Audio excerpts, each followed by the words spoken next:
પ્રતિ લાગણી ના હોય પરિવારના અંદર, ત્યારે ત્યાં સુધી દીકરીઓને આપણે ભણતરમાં અગાઉના સમયમાં આપણે નહોતા જોતા. પણ આજે એક ગર્વતાની વાત છે, આ મંચ ઉપરથી હમણાં મેં જોયું અવોર્ડ્સ આપણને દેવામાં આવ્યા. ફેન્સિંગમાં આપણા એક દીકરા હતા, દીકરીઓ આપણા એક MBBSમાં આપણા એક દીકરા હતા. એમના સાથોસાથ દીકરીઓ પણ આજે નોખા નોખા ક્ષેત્રના અંદર એમનું નામ રોશન કરી રહ્યા છે વિસ્તારમાં. ગઈકાલના કાર્યક્રમના અંદર સમાજના આવી જ રીતના એક સન્માનના કાર્યક્રમના અંદર મેં જોયું કે આપણે જો વિચાર્યું ન હોય એ પ્રકારના વિષયના અંદર પણ આપણા દીકરીઓ ભણી અને આગળ વધતા હોય છે. ફિઝિયોથેરાપીની એક ડિગ્રી લીધી આપણે એક દીકરીએ, એક ફેશન ડિઝાઇનિંગની ડિગ્રીને ડિપ્લોમા આપણા દીકરી બાવ, અને એ પણ ગ્રામ્ય વિસ્તાર. હું વાંકાનેરની એક બે દાખલાની ગઈકાલની વાત કરું છું. ધ્રોલના ઘોયણે વાંકાનેરના અંદર પણ આપણા સમાજના ગામડાઓના અંદર દીકરીઓ પણ ભણતર અને આવા નોખા નોખા ક્ષેત્રના અંદર ભણે છે. એ ખરેખર વખાણવા લાયક વસ્તુ છે. સમાજનો એક અગાઉના સમયના અંદર ખાસ કરીને દીકરાઓ માટે ડિફેન્સ, સરકારી નોકરી પૂરતું જ હતું.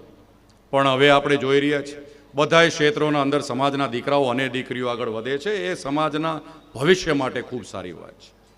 પણ જ્યારે શિક્ષણનું મહત્ત્વ આટલું વધે છે, 21મી સદીના અંદર ખંભેથી ખંભે મિલાવીને બીજા સમાજો સાથે આપણા દીકરા અને દીકરીઓ આગળ વધતા હોય, ત્યારે અમુક પ્રવૃત્તિની ચર્ચા આપણે કરતા હોય છે કે હવે 21મી સદી છે, ટેકનોલોજીનો ઉપયોગ કરવો જોઈએ, ટેકનોલોજીનો જીવન જરૂરિયાત આપણી જે રોજના વિષયો છે એના અંદર આપણે એનો ઉપયોગ કરવો જોઈએ. એ ખૂબ સારી વાત છે, કેમ કે ટેકનોલોજી અને હવે તો ટેકનોલોજીના માધ્યમથી આર્ટિફિશિયલ ઇન્ટેલિજન્સ જેવા ઉચ્ચ કક્ષાના મુદ્દા જે હજી આપણે હાયર લેવલ સુધી પણ ઘણા બધા લોકો એને હજી પૂરી રીતે સમજી નથી શક્યા, એના પોઝિટિવ ને નેગેટિવ સમજી નથી શક્યા. આ પ્રકારની જ્યારે વ્યવસ્થા દુનિયાના અંદર થઈ ગઈ હોય, ત્યારે આ દુનિયા ઝડપી રીતે આગળ વધી રહ્યું છે. દુનિયાના અંદર, ભારતના અંદર આપણો સૌથી મોટો યુવાધન, આખા દુનિયાનો સૌથી મોટો યુવાધન આપણા ભારત દેશના અંદર છે.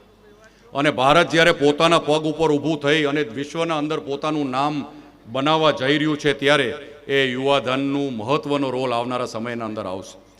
એ સમયના અંદર એ યુવાધન જે ભારતનું નામ રોશન કરી રહ્યું હશે, એ યુવાધનના અંદર આપણો સમાજ કયો સ્થાન પ્રાપ્ત કરવા માગે છે, એ ચિંતાનો વિષય છે.